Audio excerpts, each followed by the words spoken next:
You're listening to Stories Behind the Songs with Chris Blair. For more information, check out chrisblair.com. Hey everybody, here's another episode of Stories Behind the Songs. I'm your host, Chris Blair, and this week I sat down with Ryan Griffin. Ryan grew up in Florida working on a farm, and he moved to Nashville around the age of 18, attended Belmont, and learned the industry. He started writing probably around the age of like 13, 14, he said.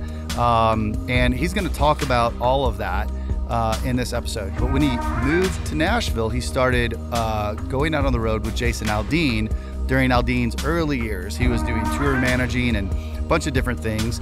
But when he got back, then he ended up continuing to write and ended up in the room with Kelsea Ballerini, Josh Kerr, and Jason Duke when they wrote the big hit Dibs. He's going to tell you all about that story. He's also got so much stuff that's happened throughout his life that he talks about, with getting signed to a label, getting dropped, getting signed to another label, getting dropped, and then meeting Jay Demarcus through a write that they did together, and ended up being brought onto Jay's record label, Red Street Records, that actually Jay started back in around 2018 as a Christian label, but then decided he was going to have a country arm to this, and Ryan became his flagship artist, the very first artist that he signed to the country division of Red Street Records. He's going to tell you all about that story and so much more. He's also got his new EP Phases that he released back in July, and he's going to talk about all of that along with his newest single, Heart to Break, from that album. It's such a great episode. I hope you enjoy it as much as I did sitting down with him and hearing his story. Let's get to it. Here is Ryan Griffin. Hey everybody, here's another episode of Stories Behind the Songs. I'm your host, Chris Blair, and today I've got Ryan Griffin in the house. What's up? How you doing, buddy? I'm good, man. Thank you for having me. Yeah, thanks for being here. Of course. So let's just dive in. I always just kind of start from the beginning. So you're from Florida, grew up on a farm. Like, walk me through how you got into music. Yeah, it's interesting. So I kind of had like two different lives when I was down in Florida. I grew up until 14 down in South Florida, and we literally went to the Keys every weekend. So it was like... That's rough. Yeah. Well, I was a kid. I didn't know any different. Like, they have pictures of me as an infant on the boat in a laundry basket. Like, that's what they did, you know? That's what my folks did. Yeah. And so I didn't know any different. And then at 14, we moved up to Ocala, which is right above Orlando. And I always tell people, like, once you get above Orlando, it's basically just rural Georgia, you know? Yeah. And so that's what Ocala was like. And it was complete opposite. We had a 20-acre farm. My dad had a sod farm where he like grew St. Augustine grasses down in Florida. And so I worked on the farm and literally like just rode horses and lived the country life. Yeah. And then I moved up to Nashville and went to college and never left. So you moved here like 17, 18, something like that? 18, yeah. Yeah, and went to Belmont, kind of learned the industry. Yeah, I did. I got some really cool experience. Like, I mean, you show up to Belmont and you think you're like it. You think you're going to be like this big star, you know? And then you show up and you realize that all of the big fish from the small pond, you know, kind of vibe came to Belmont. And so everybody's excellent at what they do. Everybody's great. And so you just kind of learn from each other and hone your craft. And then I got to go out. We do an internship program. I think it was like my sophomore or junior year. And I got to go out on the road with Aldean in the very beginning. And I was interning at his record label and shipped his first single. You know, I'm dating myself, but shipped his first single to radio because I was the dude in the mailroom. And then I called him Peach. That was his nickname. And he would come into the label and we just kind of like hit it off as friends.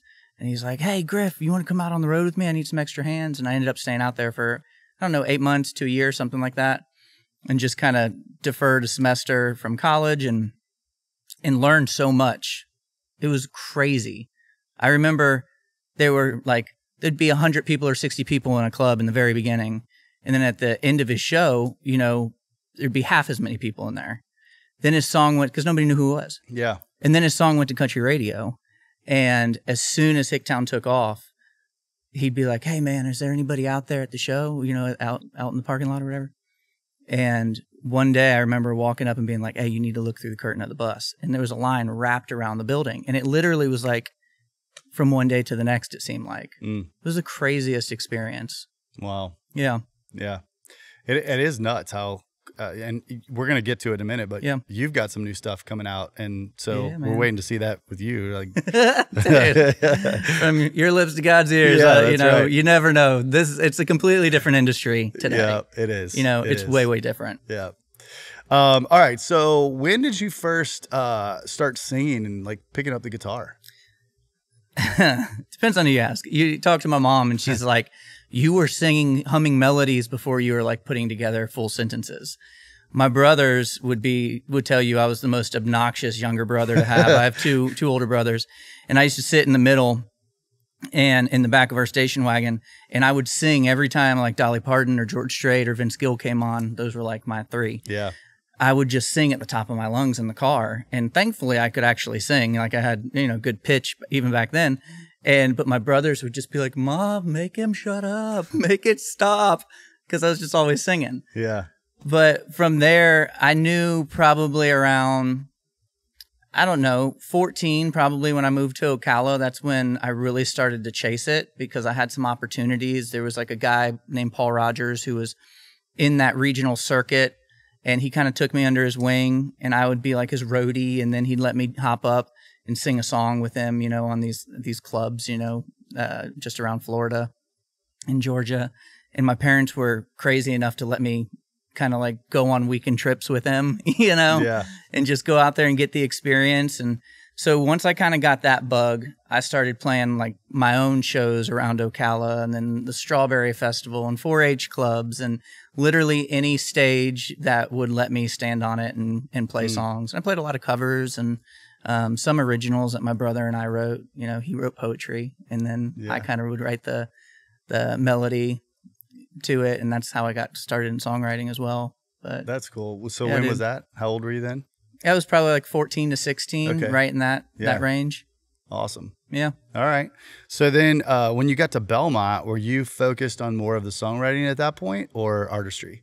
That's a good question. I mean, it was kind of both. I came to Nashville to be an artist.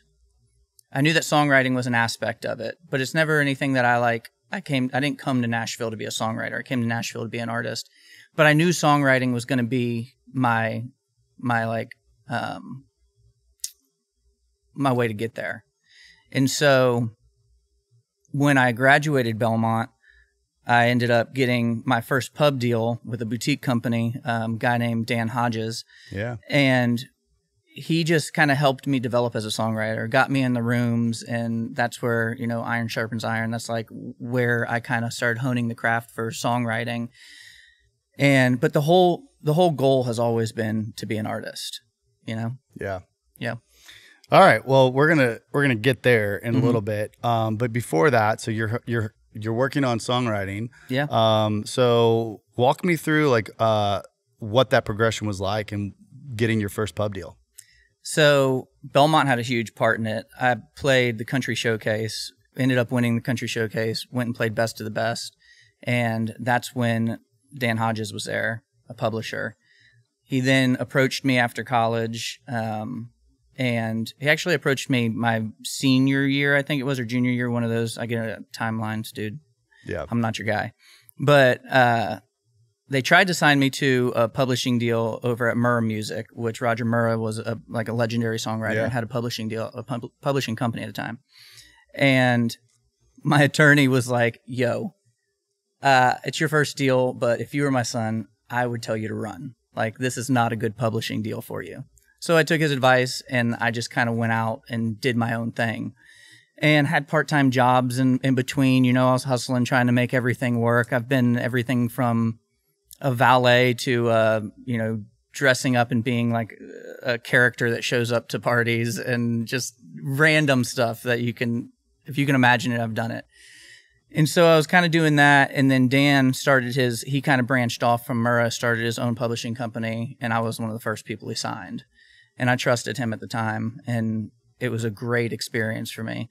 So that was like my first introduction into, dude, I'm getting paid to write songs. and I could get rid of like one of my side hustles. So now I only had like one side hustle, and then I could really focus on songwriting and kind of like building my artist side as well. Yeah. And so I did that. That's where I met Jason Duke, who I wrote Dibs with, Yep. and just a bunch of my crew that I still have to this day that I love writing with. Jason Massey. Some of the people are just, you know, have been with me from the very beginning. And so from there, I was actually writing with Dan when I met Kelsey. And we were writing over at Black River.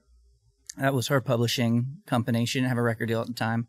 And it was me and her and Jason Duke and Josh Kerr. And Kelsey and I were writing previously. And I think Josh and Jason were writing previously, like same day, just Yep. in the morning, their morning writes. And then we got done with our writes, and we kind of all congregated in the kitchen over there at the publishing house. And we were like, yo, let's say it's 2 o'clock or something. Like, hey, let's go over to Red Door, you know, and have a drink or whatever. And Kelsey's like, yo, I'm 20. I'm not 21. I'm like 19. Yeah. Can't go. I was like, well, I guess, what do you want to do? Let's go write another song, I guess. So we went and sat down. And I remember like there wasn't even a couch in this room because it was under construction, and it was the only room that was available. So we all sat Indian style on the floor and had our guitars. And Josh was running back and forth from his right because his right hadn't finished yet. And Kelsey's like, yo, I have this idea, Dibs. And then we just started playing it, and it just fell out. I mean, we wrote the song in like 45 minutes. Yeah. And I remember at the end, you know, there's a haze in it. Yeah. And Kelsey and I were like, we love these haze. Well, and then Josh and Jason were, oh, we got to get rid of those haze. We don't like those haze. We ended up winning. And thankfully, because, you know, It's a huge part of the song. It ended up doing really well. Yeah. And that's like my favorite part if I'm ever singing it at one of my shows, singing the haze and getting everybody involved in it. But yeah, I remember at the end of that just kind of sitting there and being like, we all kind of looked at each other, and I was like, I feel like this one's really special, guys. And everybody kind of agreed, and then off to the races. Yeah. Yeah. Duke almost got fired from his bartending job that day. Do you know that? I did not know that. Yeah. Yeah. He like, I guess there was like another write with Kelsey that they wrote in the morning, then he was going to do it at night, and he couldn't because he was like, I got to go bartend and make money.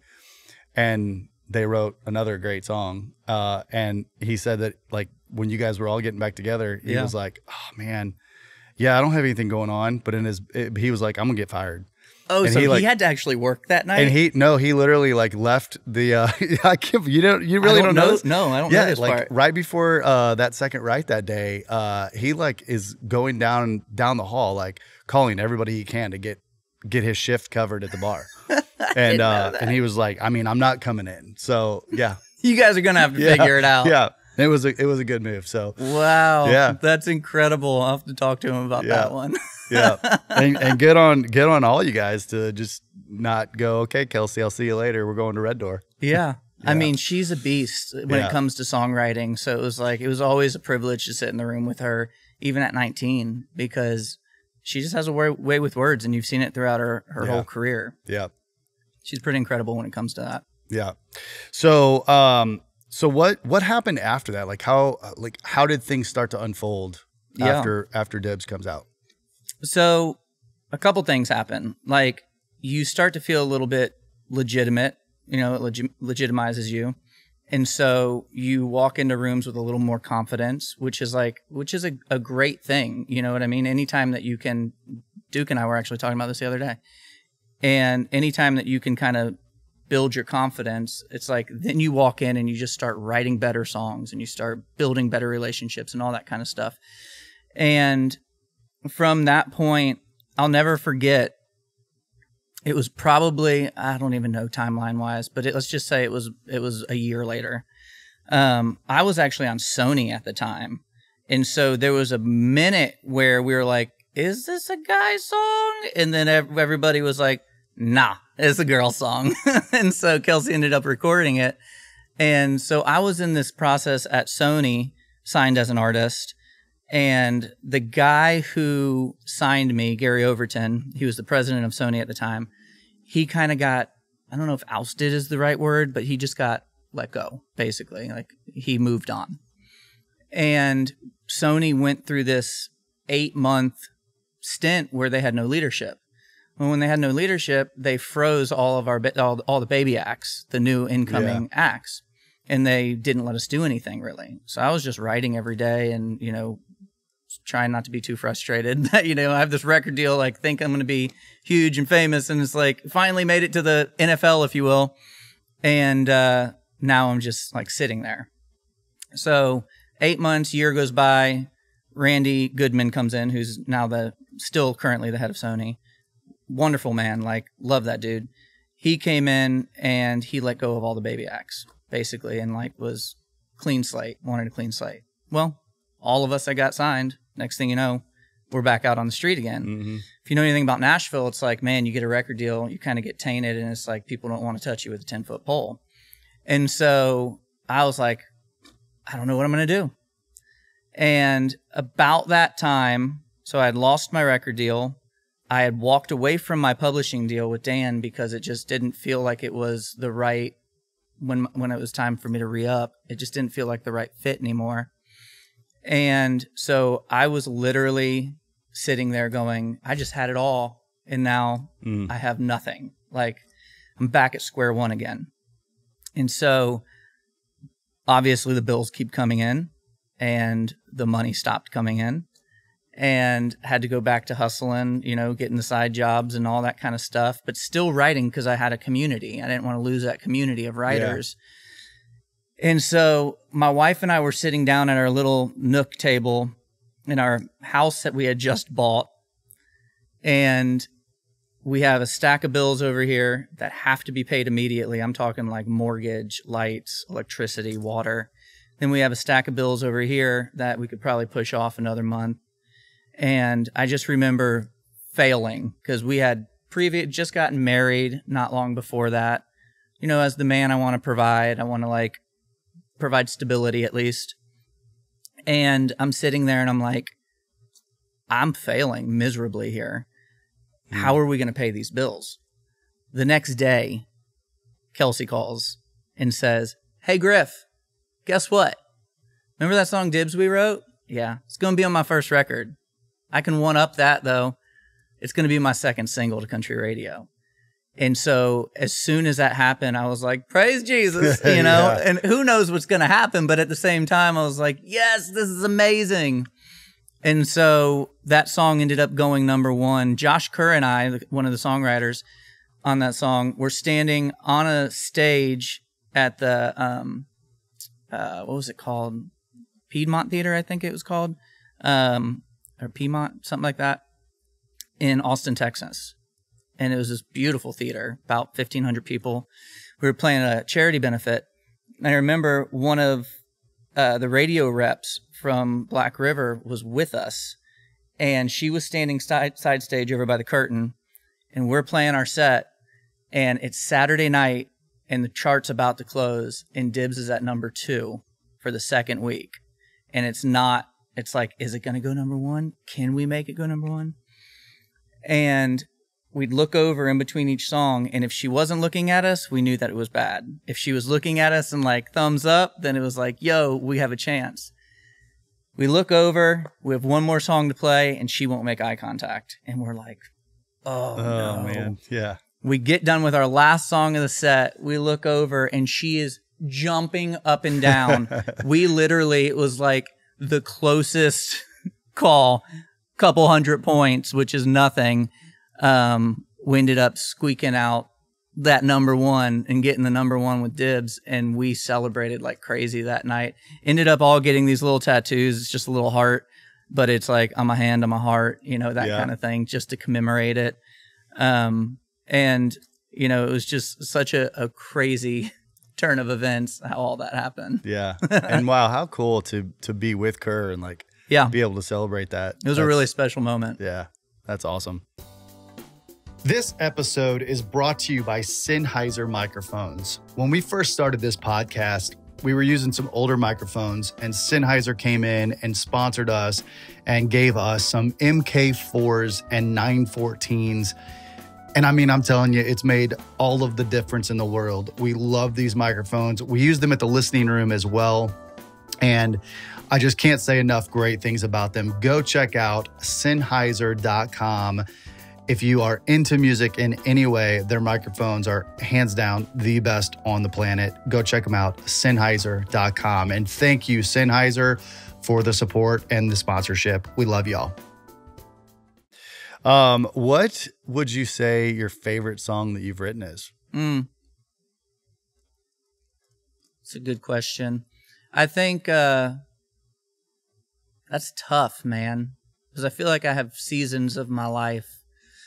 My favorite song, there's two of them. A song that I released a long time ago and really had a pretty huge impact on my career, song called I Would Have Left Me Too. And that song I wrote when I was really young in my career with a lady named Lisa Carver, who she's not in town anymore, but man, she was just one of the coolest people I'd ever met in my life. And her and I, we sat down in her room on a couch much like this, and I pulled out my computer and thought I was like, you know, cool. Like it's when everybody was like using their computers and not writing things down. And she grabs my computer and shuts it and sets it down and hands me a yellow pad and a pencil. And she's like, we're not doing that today. We're going to do it the right way. And we sat there and I told her the idea. And this was an idea that I had after doing some like soul searching as to why my previous relationship didn't work out. And I just was very honest with myself and realized that the mistakes that I made. And I was like, damn, I would have left me too. And then the songwriter went off in me, and I was like, oh my gosh, I have to hold on to this. And so I told Lisa that, unbeknownst to me, she had just broken up with her boyfriend that was more like a husband because they had been together for like 6 or 8 years or something like that. And so she understood that on a whole nother level. And we sat there, and literally there's like tears on the paper. Like we're both just like going through this emotional healing process. Honestly, it was like therapy. Writing the song I Would Have Left Me Too. That's probably the most impactful song I've ever written. One of my favorite songs is a song called One Prayer Left that I wrote during COVID. And it's just this whole idea of during that crazy 2 years that we had, it was like my world got flipped upside down, and I actually lost another record deal. I was on Warner at that time, and we were about to launch, which is one of my favorite stories to tell. And then, like, right as we were about to launch, COVID hit and literally just flatlined everything. And I went through this cycle of ups and downs and all that during COVID. And I just remember sitting down because everything was over Zoom, and I was writing with some really good friends that I trusted, and I was telling them what I was going through, and we ended up writing a song that's basically a gratitude song. It's like, if I only had one prayer left, I'd thank God for you. Like, and I was writing it about my wife and my kids and my family and all the blessings that I've had in my life, and my mom and dad and my brothers, just all of that. And one of my favorite songs. It's the first song I ever got to play on the Grand Ole Opry. Oh, man. Know? Just a really impactful song. Yeah. But yeah, I mean, I would say those are probably my two favorites. What's the Warner story? So after Sony, I was kind of like a free agent, just kept writing with my community. Like I said, didn't have a publishing deal, still had a manager. And I went through this phase of like, I'm going to say yes. Like, any opportunity that comes, I'm just going to say yes. And I woke up one morning and my phone was ringing, and it was a buddy saying, hey, our write just canceled, our third just canceled. Do you want to come in and write? And I didn't happen to have a write that day. And I really didn't want to, because I was like, oh, I was really looking forward to a day off, you know, get some ideas, just relax. And I said yes. And so I hopped in the car and I drove to this write. Well, my friend ended up introducing me to the third that was in the room. His name was Joe Ginsberg. Joe was writing for BMG at the time. And unbeknownst to me, Joe and I hit it off. So we start writing pretty much like every other week. And unbeknownst to me, my songs are going over the desk of Daniel Lee. Daniel Lee was the big dog over at BMG at the time.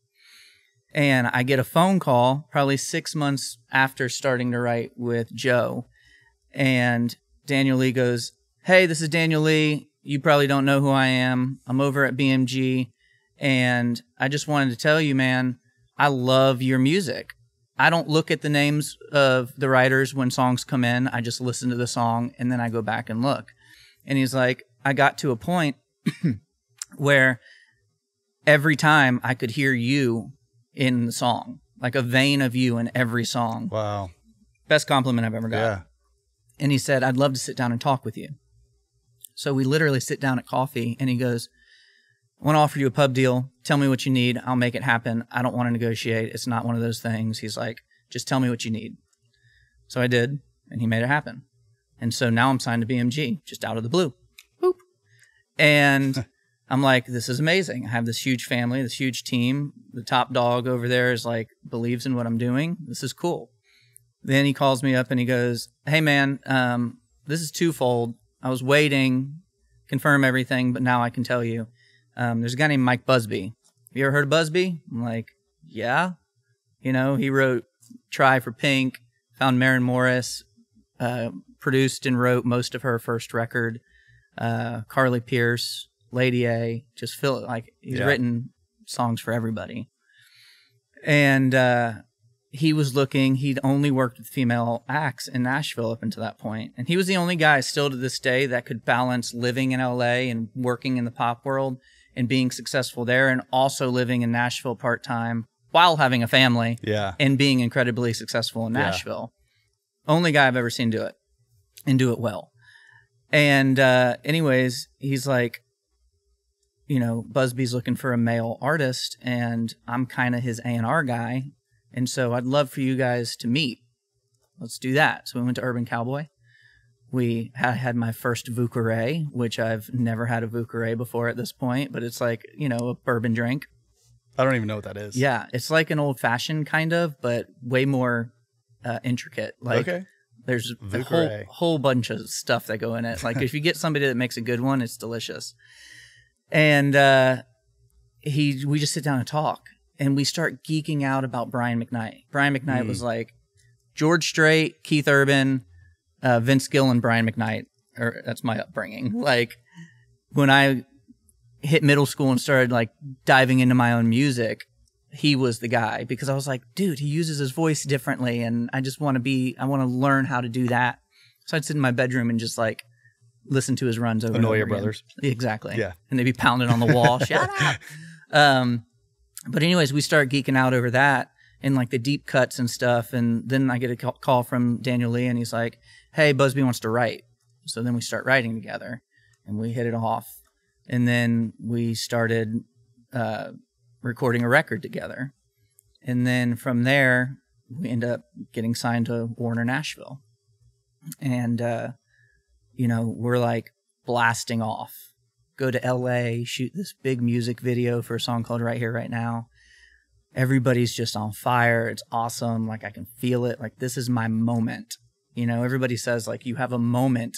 And if your preparation meets the opportunity, basically, it's like your moment can happen. And I was like, I'm ready. I'm prepared. Here's my opportunity.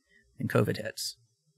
We actually, before COVID hit, we got a phone call that Busby was on a trip celebrating his anniversary, and he came back and he wasn't feeling good. And he went into the hospital and got checked and found out that he had basically a brain tumor, brain cancer. Yeah. And there was no coming back from it. And they were like, he's got a year, maybe a little bit longer. Within, I think, 6 months, he was gone. And so that wrecked all of our worlds and kind of flipped everything upside down. And so we went through that, mourned as a family, the Altadena family that he created. And then literally right after that, right when we were all starting to get back on our feet, COVID hit and ripped the rug out from under us again. And so that lasts for, I don't know, a year and a half, something like that. And it seems like we're all just sitting around, like, writing songs every day still, trying to do podcasts, trying to, like, play Zoom shows, trying to do all of this stuff to, like, keep going, not knowing what the future is. And then I get a phone call literally out of the blue. In November, talked to Warner, and they were like, dude, like, you're it. You're the focus artist for whatever the next year was, 2020 or 2021, whatever it was. It's all a blur. And then that January, towards the end of January, we get a phone call. I get a phone call from my manager, and they're like, I don't know how to tell you this, but we just got a phone call from Warner, and they said that they're dropping you. And we were all just like, what? None of this makes any sense. So, long story short, that happened, and I'm like, well, now I've had 2 record deals. Nobody in town's going to touch me. And so I just keep doing what I did before. I just plow ahead. I keep writing. And right after I lost my record deal, I lost my publishing deal. So BMG left, Warner left. I'm sitting here in the same spot I was a couple years prior with some great music, but nobody knew it was out. Nobody knew it was there, And I just keep writing, put my head down, plow forward. That's all I know how to do. Yeah. And then randomly, I look at my calendar, and Jay Demarcus is on my calendar for a write. And I'm like, whoa, this is cool. Rascal Flatts, like, yeah, they were a huge influence growing up as well. And I remember going to that write and being like, don't be a tool. Like, don't fangirl. Like, just keep it together. Be professional. That's what I'm, like, telling myself as I'm driving in. And I get there, and I was also thinking to myself, I was like, man, I hope he's nice. Like, they say don't meet your like role models, and ends up being the sweetest guy. Yeah. We write a great song. He takes us to lunch. Like, it was me and Cameron Bedell, and just hit it off, Then, not that I would be expecting to keep a relationship with him. It's just like every other write. You go in, you do your job, and then you circle back around in a couple months and you write again. And I get a phone call from him probably 3 months later, just out of the blue. And he says, hey, Ryan. I'm like, hey, Jay, what's up, buddy? And he goes, hey, love to meet for coffee. Just want to know what's going on in your life. I said, awesome, let's do it. So I go meet him, and within like a couple minutes of our conversation, he was like a kid in a candy shop, man. He was like, I can't do this anymore. I got to tell you what's going on. I'm starting a country division of this label. They have a Christian label called Red Street. Yep. And he's like, I'm starting a country division of this label, and I want you to be the flagship artist. And I was just like, what? Like, come again? And I was like, yes, dude, 100%. And he goes, you don't need to like go talk to anybody. I was on my 4th meeting with Sony, ironically. So this was when like Salt, Lime, and Tequila started taking off and all that kind of stuff. And so I was on my 4th meeting with Sony, about to go meet with Randy again. In the first meeting, I love the fact that they approached it this way. She goes, Margaret over at Sony, she goes, hey, let's just get the elephant out of the room. Would you consider coming back to a label that previously dropped you? I was like, of course. I have no bad blood. I just want to get my music out there. So we were 4 meetings in. Then I go talk to Jay, and I'm like, my heart was just like, this is it. Yeah. This is where you need to go. A couple months later, I find out that Red Street, my wife actually asked at dinner, she goes, Jay, what does Red Street mean? Like, why did you name it Red Street Records? And he said, paid by the blood of Christ. Like, that's what it's all about. And I'm literally sitting at the table like, oh my gosh, I had no idea that was the depth of what that meant. And so it all just like, I don't know, man. I instantly knew. You know how those moments where your gut and your heart and everything just lines up and it goes like, this is where you need to be. It doesn't happen often in life, I feel like. But that was one of those moments. Yeah. And how cool. I mean, he started his Christian label in like 2008 18-ish, something like that. I think somewhere around there, yeah. You know, and then when he decided he was going to start this country division, like you're the first guy that he comes to, the first ones that he signs. Is like, I mean, blown away and honored and just like all of the feelings, you know what I mean? And excited because so much of the journey of being an artist in Nashville is you put your head down and you just go. And, you know, it's not healthy to sit here and be like, well, what if that would have worked out? Or what if this? Or should I done this differently? Or could I have done, you know, none of that. It's just a waste of time. Yeah. Just just in general in life. And so when that happened, it was like a little God wink or a pat on the back of being like, you're exactly where you're supposed to be. Just keep plowing ahead. And so it kind of made everything make sense, you know? Yeah. And all of the stuff that didn't make sense previously. Yeah.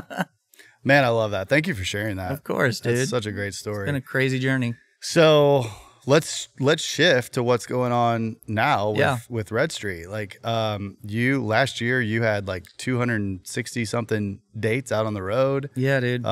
You're burning rubber, and you've got some great songs that you've released. Another one coming out soon. Thank you, man. So, yeah, let's talk about all that. Yeah. So, one of the coolest things about Red Street is that they're very nimble. They can they can move quick. And that's what I loved about them. Major labels kind of feel like big, you know, cargo ships that like take forever to make a decision or turn. And with Red Street, it's like, dude, we're a little sports boat. Like we can just whip around and be like, oh, let's shift gears and go over here. And so Salt, Lime, and Tequila, that's a whole nother part of the story that I kind of skimmed over. When I lost my deal at Warner, I was feeling sorry for myself, and I was just like moping around for like a week after. And my wife looked at me and she goes, "You have hundreds of songs, and you have a social media outlet like Instagram, TikTok. Just start putting your music out there and bypass everything, all the red tape. Just go straight to the fans." And I was like, "It's a good idea." And she goes, "Honestly, what do you have to lose?" And I was like, "Oh, too soon, babe. Too soon." But she was so right. And so I started throwing songs out. And within like a week or two of putting out a song every day, I woke up the next morning to see Salt, Lime, and Tequila just like 1 million views overnight, 2 million views, 6 million views. And it just kept going. Then I'd put out another video and it'd be 3 million, 4 million, you know, and another video, 2 million, 3. It just kept going. And it was just this viral thing. And I was like, dude, this is awesome. I'm a Florida boy through and through, salt water in my veins. Like, and I feel like I know this song. I know this lifestyle. And so, you know, it went #1 at SiriusXM. 25 million streams or something, you know, organically, because DSPs really didn't pick it up like Spotify and, you know, Apple, all them, Amazon. And so it was all this organic growth and thing that was happening.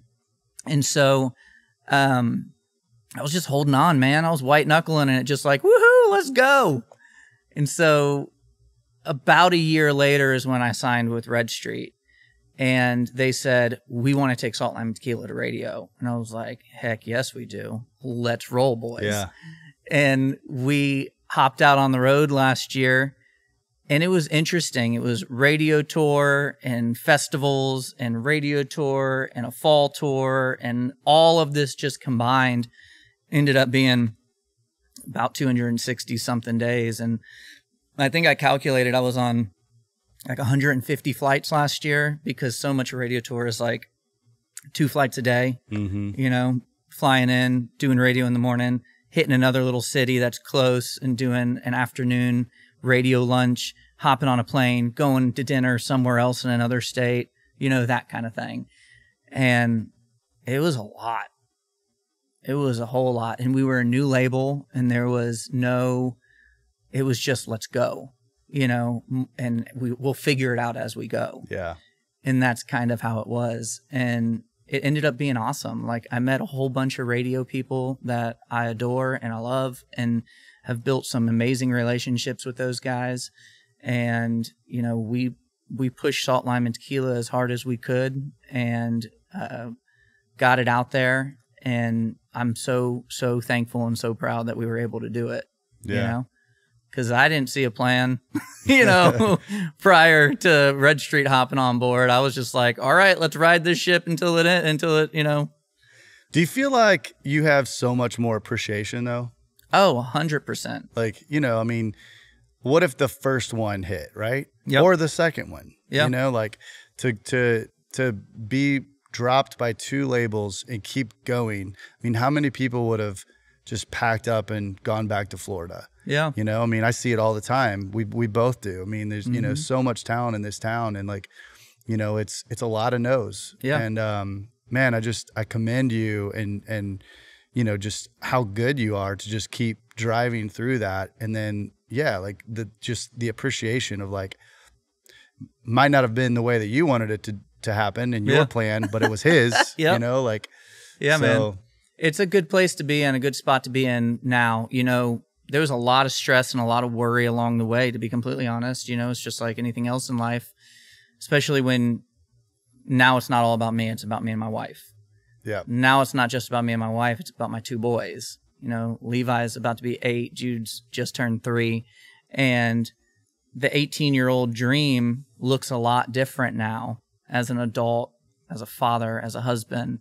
A lot more responsibility rides on this journey now. Yeah. And so, you know, I'm just really thankful that I get to still put out music, that I'm getting to still write songs every day and be creative and go out and play shows and continue to build my community here in Nashville. And, you know, we just released an EP called Phases and have a song at country radio called Heart to Break. And the whole thing is like, it's so funny. I actually thought that so much of this record, I named it Phases because it's like all of the phases that you go through trying to find the love of your life, trying to find the one that makes you stop looking. And, you know, it starts with falling in love and then breaking up and then learning your lessons and healing up enough to try again. And that's kind of what the entire record is about. But the more I live with it, it's like I learn something from it every time I listen to it. And I was talking to Adam Hambrick, who's a writer on Heart to Break. And I said, what does Heart to Break mean for you? Where did you write that from? And he said, you know, if I'm being really honest with you, I wrote it about the music industry. Because the whole concept of the song is, I'm all out of heart to break. Dude, I don't have anything left to give you. You've taken it all. And now I just got to like retreat, heal up enough to try again. And I look at that EP and I actually realized the other day that it is a journey about love, but it's also a journey about life and the struggles of like, you know, falling in love with the music industry, if you will, and then going through the ups and downs and getting burnt and broken, and it's disheartening, and then healing up enough to try again and continue that cycle until you find, you know, it ends with a song called If All I Ever Do. And the idea is like, if all I ever do is love you, I'll be fine. And so it's just this whole perspective of these phases that we go through in life. I think you can relate it to love. I think you can relate it to life in any way, honestly. Yeah. And it's interesting how my record is actually like revealing itself more and more to me, like what I was writing and what I was feeling beneath just the surface of love, you know? Yeah. Yeah. Man, you want to play something from that EP? I'd love to. Let's do it. I'd love to. This is Hard to Break. Little piece of it.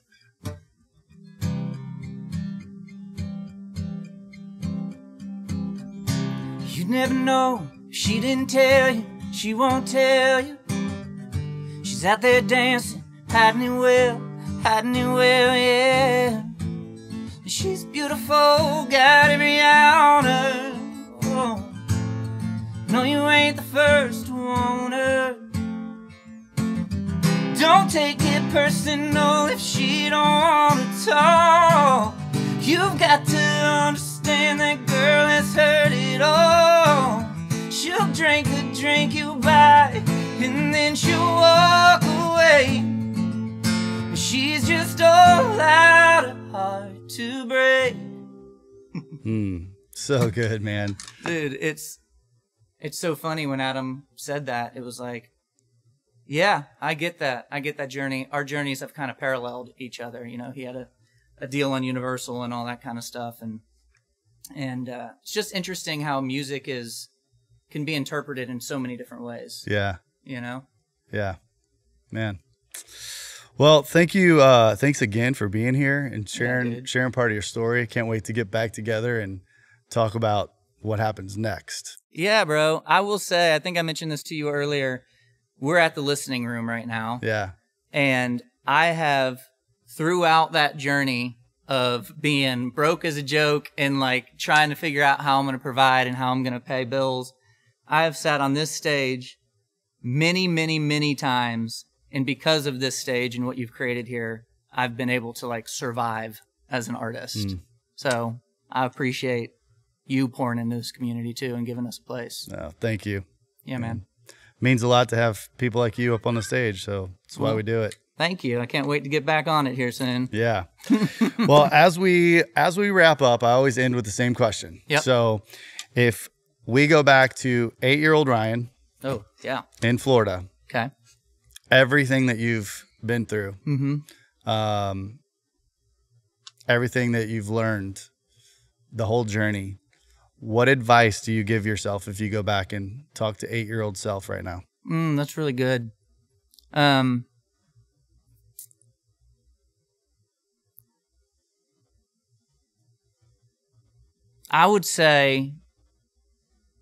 say like there's going to be a lot of temptation to chase things.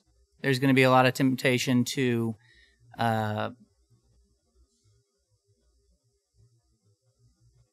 there's a lot of people, a lot of cooks in the kitchen, and there's a lot of people telling you who you should be. Well, if you would just do this, and if you would just do that. And I think one of the biggest things is fans can see through that 100%. Like, the more authentic you can be, the more you can figure out who you are, who you want to be as an artist, what voice you want to have, because you have a platform. Yeah. You know, once you get there, you have a platform to speak into people's lives. So what do you want to say through your songs? What do you want to say through your artistry? Who do you want to be? And how do you want to like support people in that way from the stage? Figure that out, because there's going to be a lot of people telling you what they think you should be. And so if you walk in with that cut in stone, you know, like carved in stone, like this is who I am, I think that it's a very, very important thing to be as an artist. Just don't waver from it, because there's going to be a lot of people trying to get you to. So good. Yeah. Man, thank you so much. Thank you, brother. It's been a blast. Yeah, man. I appreciate it. We will put information in our liner notes of where to find Ryan and to get his music. Make sure you go to Spotify, Apple, wherever you listen to music, and check out that new EP. Heck yeah. And look for him out on the road. You've been listening to Ryan Griffin. This is another episode of Stories Behind the Songs. We'll see you next time. Cheers.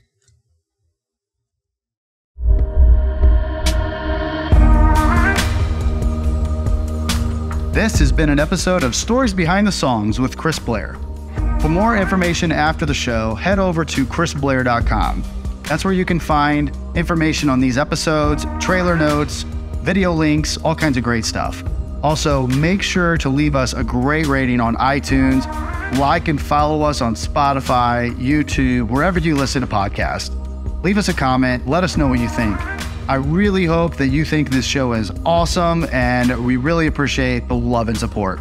I promise to keep gathering great content and continuing to sit down with more amazing songwriters and artists as we grow. Thanks so much for listening. Thanks for the support. We'll see you next time.